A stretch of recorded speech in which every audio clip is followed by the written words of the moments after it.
subiu por cima de Jonas para que fizesse sombra sobre a sua cabeça, a fim de o livrar.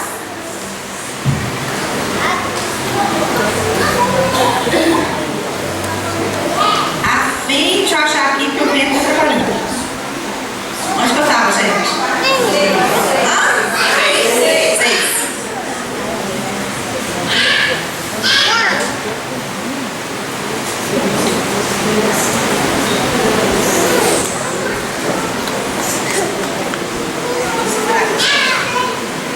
Então fez o Senhor nascer uma planta, subiu por cima de Jonas, para que fizesse sombra sobre a sua cabeça, a fim de o livrar do seu desconforto. Jonas, pois, se alegrou em extremo por causa da planta.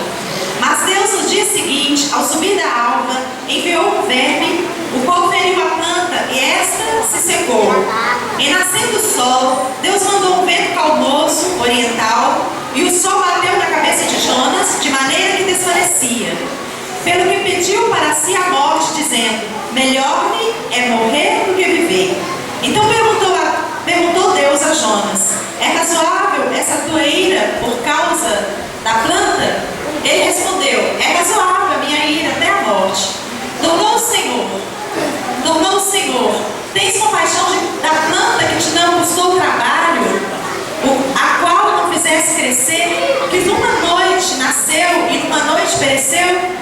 E não hei eu de ter compaixão da grande cidade Nínive, em que há mais de 120.000 pessoas que não sabem discernir entre a mão direita e a mão esquerda, e também muitos animais? Amém. Estamos aqui novamente para falar do profeta Jonas. Jonas é o profeta de Deus para Nínive. Jonas em hebraico significa pomba. Ele é filho de Amitai e nasceu em Gat-Efer, que ficava a 3 quilômetros de Nazaré, a cidade de Jesus, conforme 2 Reis, capítulo 14, versículo 25. Jonas viveu com intensidade a ordem do Senhor para pregar na perversa cidade de Nínive, a capital dos assírios. Um povo mau e cruel, e que Jonas, na verdade, queria ver esse povo destruídos e mortos. Jonas queria ver todos aniquilados e varridos da terra. Tamanha era a mágoa, era a ira e a revolta de Jonas contra esse povo, a ponto de arriscar a fugir de Deus, a correr do Todo-Poderoso, a fim de não ver os arrependidos e perdoados pelo Senhor, mas antes destruídos, conforme a profecia que havia sobre todos eles, que seriam punidos duramente pelos seus terríveis pecados e crueldade. Nínive era a capital da Síria, uma cidade que ficava à beira do rio Tigre. Ela foi edificada por Nimrod, bisneto de Noé. Ele era bisneto de Noé e ele era filho de Cush. Em Gênesis, no capítulo 10, versículo 8, no capítulo 8, versículo 9 e 11, diz assim: Cush gerou Nimrod, o qual começou a ser poderoso na terra. Foi valente caçador diante do Senhor. Daí dizer-se, como Nimrod, poderoso caçador diante do Senhor. Daquela terra saiu ele para a Síria e edificou Nínive. Nos dias do profeta Jonas, Nínive era uma cidade muito grande, importante, e gastava-se 3 dias para percorrê-la totalmente. E continha, nessa cidade, grandes parques, extensos campos, como na Babilônia. E a profecia, juntamente com a palavra, com a mensagem de Jonas pregada com autoridade, era a palavra do Senhor que dizia que em 40 dias Nínive seria completamente destruída, subvertida, conforme no capítulo 3 do profeta Jonas, no versículo 1 e versículo 4. Pois Nínive era uma cidade sanguinária. O profeta Naum, ele descreve bem a crueldade dos assírios. Veja o que o profeta diz: ai da cidade sanguinária, toda cheia de mentiras e de roubo, e que não solta a sua presa. Eis o estado dos açoites e o estrondo das rodas, o galope de cavalos e carros que vão saltando, os cavaleiros que esporeiam, espada flamejante, o relampejar da lança e multidão de traspassados, massa de cadáveres, mortos sem fim, tropeça gente sobre os mortos. Naum, capítulo 3, versículo 1 ao 3. Era um povo terrível, que causava espanto. Eles praticavam atrocidades que na nossa humanidade nós entendemos por que Jonas queria vê-los totalmente destruídos ou mortos. Queria ver aquela cidade destruída, aquele povo morto para sempre. Porque uma justiça aos olhos humanos seria bem aplicada, seria bem dada. Na nossa humanidade a gente pensa isso, um povo tão mal, tão perverso. Olha, gente, a maldade desse povo, do povo assim. Os assírios, eles cortavam as mãos das pessoas que eles capturavam, eles cortavam os pés, os narizes das pessoas e furavam os olhos das pessoas, deixando cegas e sofrendo com dores terríveis. E depois eles faziam pirâmides com as cabeças das pessoas que matavam. E assim eles traziam medo, eles traziam revolta e dor para as nações vizinhas. E de maneira especial para o nosso profeta israelita, o profeta Jonas. Jonas não queria ir lá, porque Jonas conhecia Deus e sabia que Deus iria perdoá-los se ele se arrependesse dos seus pecados, das suas misérias, das suas loucuras e das suas maldades. Jonas sabia que o seu Deus é um Deus de perdão, é um Deus de misericórdia, é um Deus de amor, tardio em irar-se e grande em benignidade. E por isso Jonas sabia que se Nínive se arrependesse, se humilhasse, se Nínive mudasse o seu coração, Deus mudaria de ideia de destruí-los e iria poupá-los, dando-lhes perdão e estenderia sobre eles a sua grande misericórdia, de acordo com as suas palavras que ele disse ao Senhor no momento de desgosto. Jonas mesmo disse ao Senhor, no momento de desgosto e decepção, e Jonas ficou irado, conforme o capítulo 4. Porque, de fato, foi exatamente isso que aconteceu. Pois todos creram na palavra de Deus que Jonas havia pregado durante 3 dias, de acordo com o capítulo 3. Desde o maior até o menor creram em Deus, tiveram fé. Eles proclamaram jejum, vestiram de saco, se humilharam, pediram perdão ao Senhor, eles quebrantaram o coração. O rei de Nínive se levantou do seu trono, tirou as vestes reais, assentou-se na cinza, vestiu o pano de saco e ordenou a todos, homens e mulheres, grandes e pequenos, crianças e velhos, animais, bois, ovelhas, todos deveriam estar de jejum, sem beber e sem comer, e todos vestidos de pano de saco, homens e também animais. Eles clamaram fortemente a Deus e se converteram cada um do seu mau caminho e da violência que havia em suas mãos. E foi dessa maneira que toda a cidade de Nínive tocou o coração de Deus. Eles tocaram no trono do Senhor com tamanha humildade e fé na palavra poderosa e transformadora de Deus.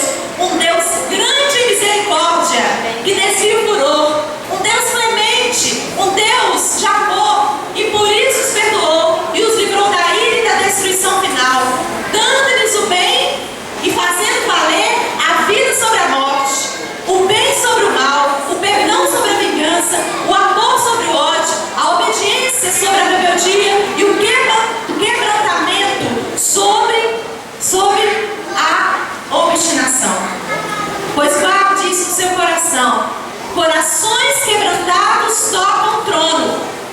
Amém? Amém? Enquanto que corações obstinados trazem a morte e a ira de Deus. Porém, o quebrantamento e a fé trazem a salvação. Traz vida, perdão, misericórdia e amor. Deus ama você. Deus perdoa você. E não importa qual é o teu pecado. Mas se você quebrantar, mas se você mudar o seu coração, mas se você se humilhar diante do Senhor, Ele te perdoará, Ele irá te salvar e Ele te dará a vida eterna completamente em Cristo Jesus, nosso Senhor. Porque um coração quebrantado, o Senhor não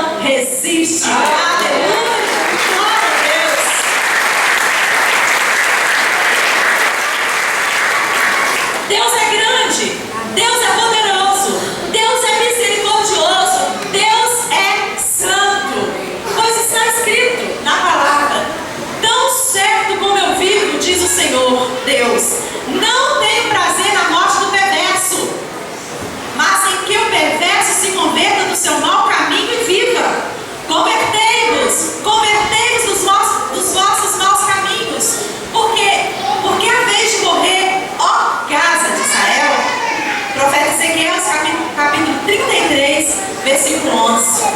Deus não quer o nosso mal, Deus quer o nosso bem. Deus não quer que você morra, mas Deus quer que você viva. Mas o coração quebrantado, contrito, arrependido, chama a presença de Deus. Mas um coração obstinado que vive no pecado, repele a presença de Deus. Deus não quer que você morra, mas Deus quer que você viva. Mas eu quero te dizer, viver sem a presença de Deus é o mesmo que está morto. Concorda comigo? Precisamos viver com a presença de Deus. É isso que Deus quer para mim e para você.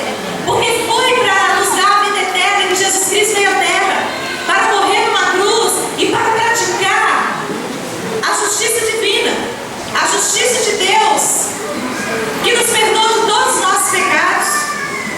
Porque todos os nossos pecados foram punidos em Cristo. Homens pecadores, maus, perversos, foram libertos através do sangue de Jesus. E através do seu sangue nós fomos livres, perdoados e livres, salvos da condenação eterna, do inferno sem Deus, sem céu. E assim, pelo nosso arrependimento sincero, pelo nosso quebrantamento de coração, pela nossa confissão de fé em Jesus, bem como toda aquela cidade de Nínive, que creram na palavra de Deus e por isso foram perdoados e não destruídos, mas totalmente salvos, completamente salvos, simplesmente porque creram, confessaram seus pecados, se humilharam, se arrependeram, se quebrantaram, porque Deus não resiste ao coração quebrantado, que é totalmente dele. E assim como aconteceu com o povo de Nínive, Deus espera que aconteça com cada um de nós, que voltemos o nosso coração para Ele, porque Ele se inclina para o coração do contrito e quebrantado. E foi assim comigo e com você. Estávamos todos condenados à morte, homens maus, corações perversos, distantes da presença de Deus. Mas ouvindo a palavra do Senhor, recebemos essa palavra e o Senhor muda o nosso coração. Às vezes olhamos para a perversidade desse povo e, como Jonas, achamos que não merecia. Mas assim era eu e você. Nós não merecíamos a salvação. Nós não merecíamos o sangue de Jesus derramado naquela cruz. Eu e você, nenhum de nós prestávamos, mas Jesus Cristo morreu no nosso lugar e nós fomos livres, libertos, transformados. Vivíamos por aí, né, Gerson? Fazendo toda a sorte de atrocidades, mas Jesus entrou no nosso coração e hoje somos homens e mulheres para a glória de Deus. Glória a Deus.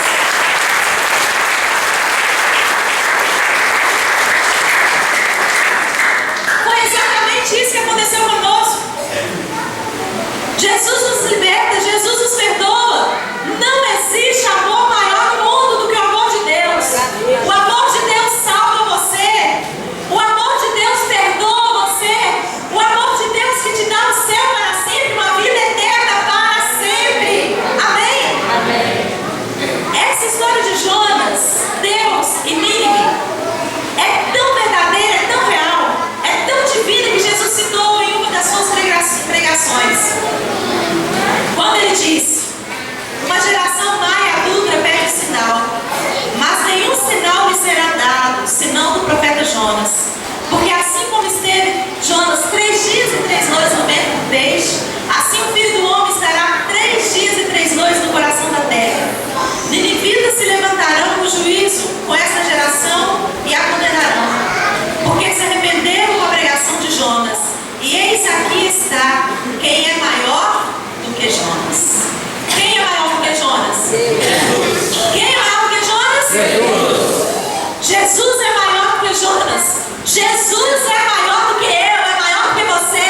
Jesus é maior do que os demônios, do que o diabo, porque os demônios, o diabo e sua corte lá, todo o inferno há de se render a Jesus Cristo e confessar que Ele é o Senhor. Jesus é maior. Todo o inferno, toda a terra, diz a palavra, toda língua há de confessar que Senhor. Mas também nos céus, os anjos se curvam e adoram e o chamam Senhor de Senhor e lhe obedecem, porque Jesus é o príncipe dos exércitos do Senhor. Jesus é o dono do céu. Jesus é o Senhor absoluto. Jesus é a autoridade máxima. Ele é o maior. Ele é o Deus que nos salvou. Ele é o Deus que nos salvou.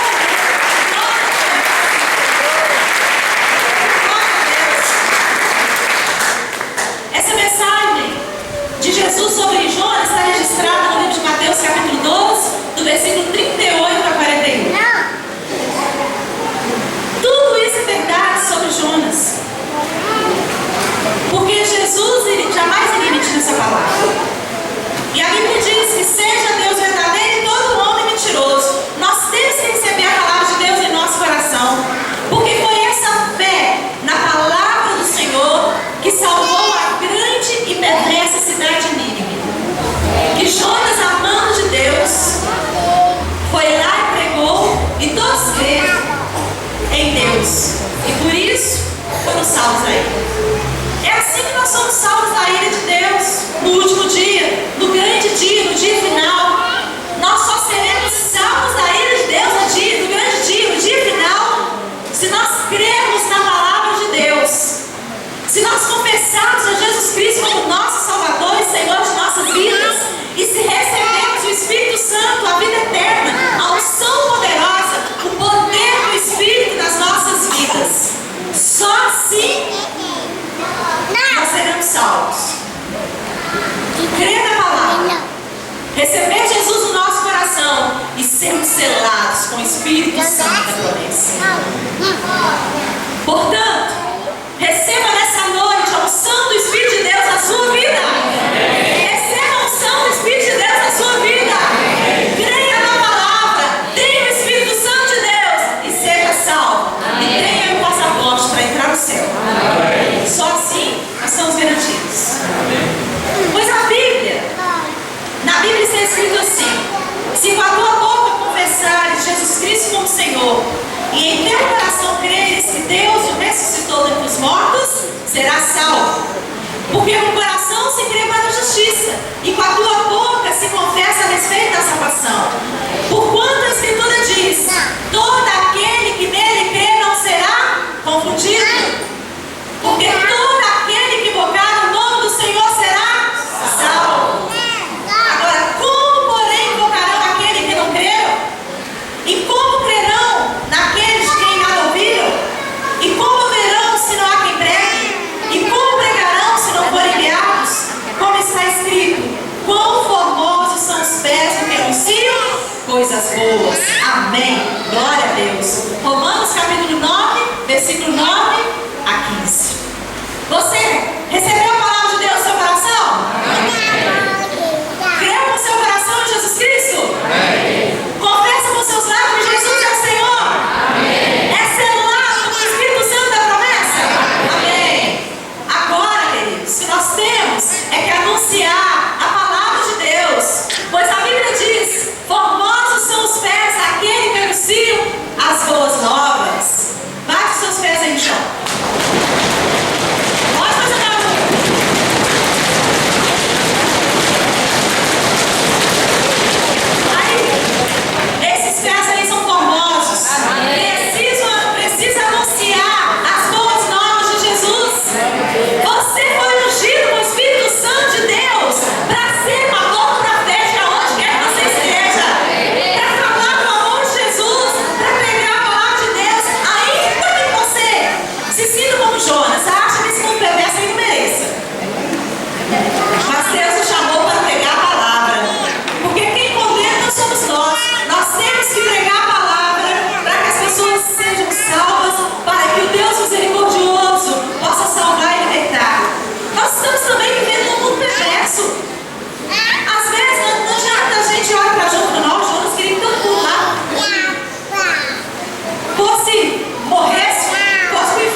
salvação. Amém? Amém. Você crê? Amém. Então dê um aplauso ao Senhor, porque Deus...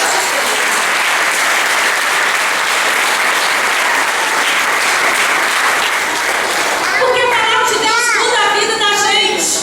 A palavra de Deus muda a nossa sorte. A palavra de Deus muda os nossos corações. É a palavra de Deus. Às vezes nós não entendemos, tantas pessoas às vezes fazem tanta atrocidade, mas um dia se recebe a palavra de Deus, tudo se faz novo. Cada um de nós andávamos errantes, andávamos cheios da vida errada, mas a palavra de Deus entrou em nós e a palavra de Deus mudou a nossa sorte. A palavra de Deus é poderosa, ela muda o nosso futuro, o nosso destino. A palavra de Deus é vida e eficaz e mais potente do que qualquer espada de dois gumes, e penetra até a ponto de dividir a alma e espírito, juntas e medulas, e é apta para discernir os pensamentos e propósitos do coração. Hebreus capítulo 4, versículo 12. Amém? A palavra de Deus pregada por Jonas em Nínive mudou o coração daquele povo, desde o rei até as crianças.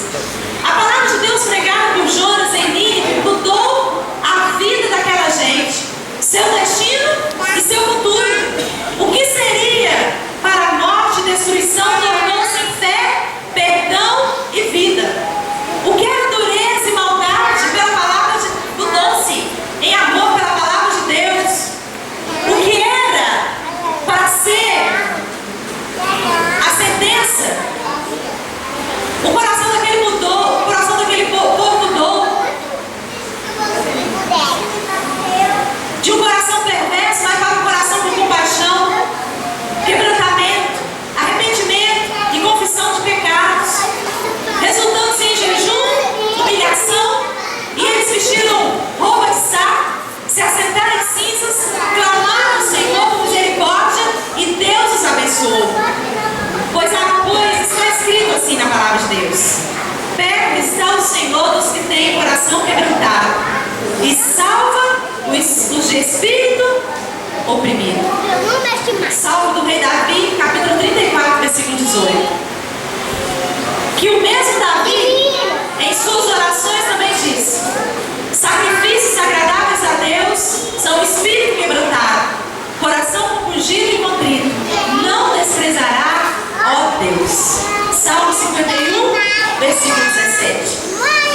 E foi exatamente aqui que o povo de Nínive encontrou o coração de Deus. Porque Deus jamais despreza alguém que se humilhe e o busca de todo o seu coração.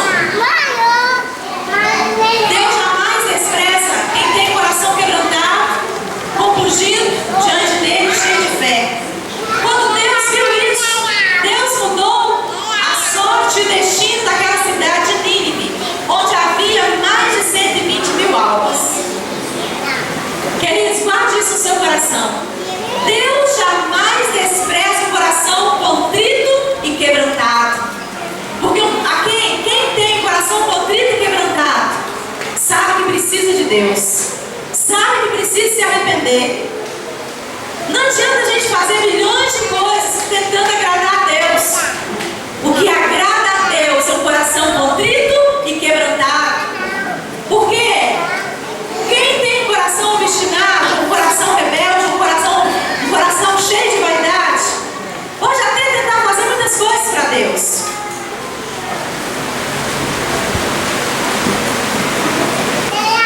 Mas um coração soberbo, de coração soberbo, Deus não recebe nada. Mas quem tem um coração quebrantado, Deus recebe tudo. Porque quem tem um coração soberbo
o nosso coração se torna totalmente de Deus. Segundo Crônicas, capítulo 16, versículo 9. E quando Deus passou o seu olhar sobre Nínive, após a pregação de Jonas, o que Deus encontrou? Corações totalmente deles. Corações humildes, corações arrependidos, corações quebrantados. O povo no jejum, na oração, no vestido de pano de saco. Imagine a cena, gente. Até os animais, o rei, as mulheres, os homens, as crianças. Aí Deus olhou e viu aquele coração quebrantado, aquele povo. Deus olhou e os amou com afeto, com ternura. Que o texto sagrado diz: viu Deus o que fizeram, como se converteram do seu mau caminho. E Deus se arrependeu do mal que tinha dito que lhes faria e não os fez. E não o fez. Jonas capítulo 3, versículo 10. Coração quebrantado. A humilhação daquele povo mudou o coração de Deus. Se Deus fez isso por Nínive, Ele o fará por mim e por você, porque Deus nos ama. Deus mudou o que seria de mal para aquele povo. Deus muda o que seria de mal para a gente com o nosso gesto de fé, de amor e de arrependimento. Ele estende o bem sobre as nossas vidas. Porque o profeta Jeremias disse certa vez: as misericórdias do Senhor são a causa de não sermos consumidos, porque as suas misericórdias não têm. Lamentações, capítulo 3, versículo 22. Glória a Deus. Porém, quando os olhos de Deus passaram por ali, viram também alguém que estava curioso, irado, arrasado, a ponto de desejar a própria morte. O profeta Jonas. Jonas, ele era sincero, ele era honesto e verdadeiro nos seus sentimentos e pensamentos. Jonas não era hipócrita, e Deus gostava disso nele. Deus gostava da sinceridade de Jonas, porque se tem um pecado que Deus odeia, é a hipocrisia. Deus odeia o hipócrita. Porque é melhor você ser sincero diante de Deus. Deus, eu sou pecador, Deus me perdoa, Deus me ajude, do que o hipócrita. O hipócrita engana as pessoas, mas o hipócrita jamais conseguirá enganar Deus. E Jonas era sincero, e Deus gostava disso, da sinceridade de Jonas. E Deus tinha muita paciência com Jonas, muita paciência. Quando eu leio o livro de Jonas, toda a história de Jonas, eu vejo como Deus tinha paciência com esse profeta. E eu disse com meu marido, quando eu lembro da história de Jonas, vejo a paciência de Deus com Jonas, eu imaginei igual Deus com você. Tem muita paciência. É verdade. Mas Deus ama os sinceros. Você já viu ele falando aqui na igreja, né? Que ele fala com Deus, e fala. É assim que ele tem que ser com Deus. Mas, ó, vocês podem observar, um segredo para vocês. Somente os homens íntimos de Deus ficam à vontade diante de Deus. Jonas tinha moral com Deus, por isso Deus tinha paciência com ele. Tenha moral com Deus, aí Deus terá paciência com você. Deus tinha paciência com Moisés, com Elias e com Jonas, mas todos eles eram homens íntimos de Deus. Há um segredo aí. E a Bíblia diz assim: com isso desgostou-se de Jonas extremamente, ficou irado, e orou ao Senhor e disse: ah, Senhor, não foi isso que eu disse, estando ainda na minha terra? Por isso me adiantei fugindo para Tarsis, pois sabia que és Deus clemente e misericordioso, e tardio em irás, e grande a benignidade, e que te arrependes do mal. Peço Senhor: tira minha vida, porque é melhor morrer do que viver. E diz o Senhor: é razoável isso? É razoável a tua ira? Então Jonas saiu da cidade, assentou-se no oriente da mesma, e ali fez uma enramada, e repousou debaixo dela, à sombra, até ver o que aconteceria à cidade. Jonas capítulo 4, versículo 1 a 5. Vocês podem ver aqui como Jonas não se conformava com o perdão de Deus a Nínive. Ele estava desgostoso, ele estava irado, porque Deus perdoou a cidade de Nínive. Jonas, na verdade, queria a devida vingança. Mas a Bíblia diz que toda a nossa justiça é como trapo de imundícia. Todos nós murchamos como a folha, e as nossas iniquidades, como o vento, nos arrebatam. Isaías 64, capítulo 6.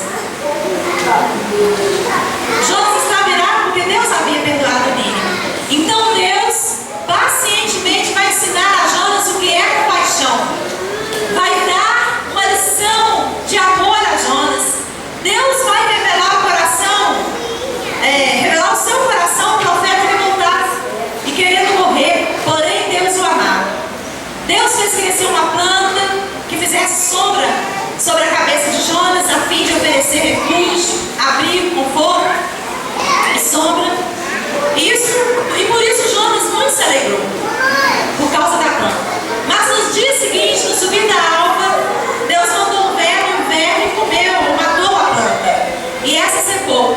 E quando o sol apareceu bem forte, bateu na cabeça de Jonas, e o desconforto foi tão grande que Jonas começou a passar mal. Ele desfalecia, ele ia desmaiar.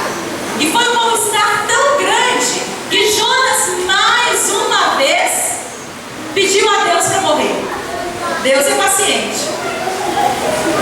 E Jonas disse assim: melhor é morrer do que viver.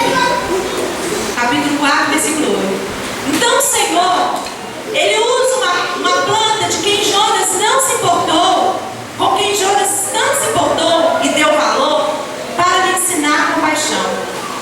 Deus disse a Jonas: tens compaixão da planta que não te custou trabalho, a qual não fizeste crescer, que numa noite nasceu, numa noite pereceu, e não hei eu de ter compaixão da grande cidade de Nínive, em que há mais de 120.000 pessoas que não sabem discernir entre a mão direita e a mão esquerda, e também muitos animais.